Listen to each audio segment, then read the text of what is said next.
isang mansion sa Green Hills, kailangan mo ng at least may 100 milyong piso.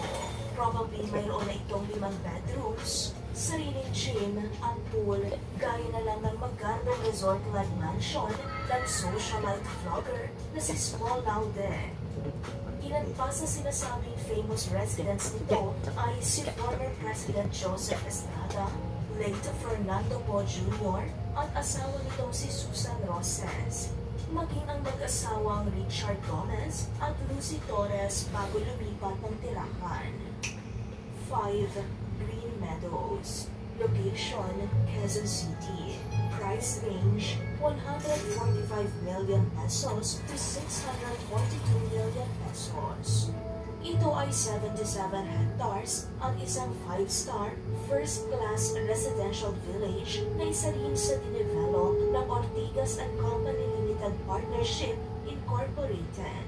5 dekada na ang nakalilipas. Hindi rin matatawaran ang mga eleganteng mansion dito at top-notch amenities. Ayon sa Digido.ph, ganito ang halimbawa ng isang mansion sa Green Meadows na may 1,200 square meter floor area at land area na 962 square meters. Mayroong 10 bedrooms, 10 bathrooms, at 10 car garage.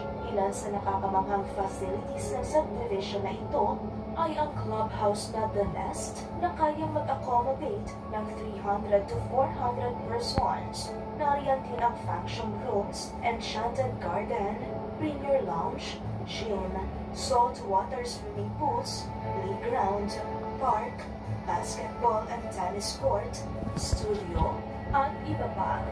Dahil sa high-class talaga ang mga pasilidad, halos lahat ay fully air-conditioned, maging ang mga restrooms ng subdivision.